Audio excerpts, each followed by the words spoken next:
Lula terá derrota humilhante no STF e ministros não vão derrubar o PL da dosimetria no dia de hoje. Está dizendo que o PT e o PSOL já decidiram que vão acionar o STF para derrubar o PL da dosimetria, dizendo que ele seria inconstitucional e etc, aquele papo de sempre. Mas o governo Lula dessa vez não vai se dar bem. O STF já deixou claro que não vai aceitar esse tipo de confronto agora com o Congresso. E por que não vai aceitar? Não vai aceitar primeiro, porque foi o próprio STF que redigiu o PL da dosimetria. Quem não se lembra da trinca? Aécio Neves, Temer e o Paulinho da Força ali falando sobre o PL da dosimetria. Pois bem, essa trinca validou esse PL da dosimetria com o STF. Em dado momento, o Paulinho da Força chegou a dizer: olha, isso aqui eu não vou fazer porque o STF não topa. Eles não autorizaram. Ele próprio, numa entrevista na imprensa, chegou a dizer que estava formalmente consultando o STF sobre o que pode e o que não podia entrar no PL da dosimetria. Há parlamentares que dizem literalmente que o ministro Moraes chegou a redigir parte do PL da dosimetria, o que talvez explique a sua redação muito ruim em alguns pontos, inclusive do ponto de vista gramatical. Mas não é só isso. Tem mais por trás dessa história. O STF não quer esse confronto agora com o Congresso, e é isso que conta, inclusive, a coluna do Metrópolis, porque isso pode criar um problema ainda maior para o STF, que já está fragilizado depois da rejeição do Messias e depois também da derrubada do veto. Essas últimas vitórias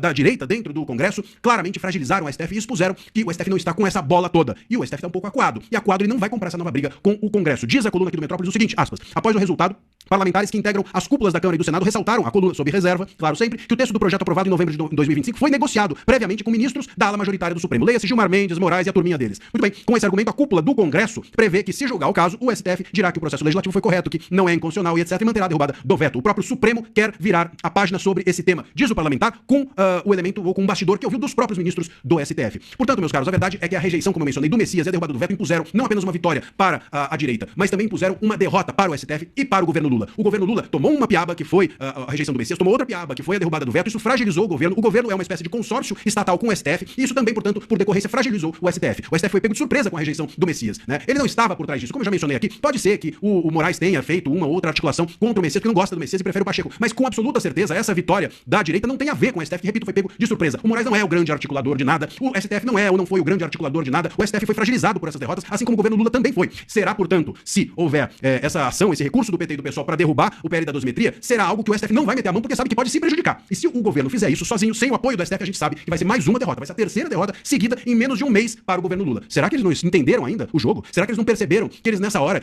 devem recuar um pouco? Será que o governo não percebeu que sem o STF e sem o Alcolumbre batendo palma para ele, o governo Lula não é nada? Nada. Tá totalmente nas cordas, totalmente perdido, totalmente fragilizado. Olha, para a oposição, para a direita, eles têm que torcer que o PT e o pessoal façam mesmo esse recurso. Mais uma derrota do governo Lula, a terceira, pode já pedir música no Fantástico. Deixa aqui o seu comentário se você acha que o STF vai mesmo, como a gente tá aqui comentando, considerar, nesse caso, que a derrota do governo é legítima e vai deixar o PL da 2003 seguir adiante. Deixa seu comentário. E só uma última coisa para vocês entenderem como funciona, às vezes, a política. O PT e o pessoal, mesmo sendo derrotados no STF, pode ser que essa derrota signifique atrapalhar o andamento do PL da 2003.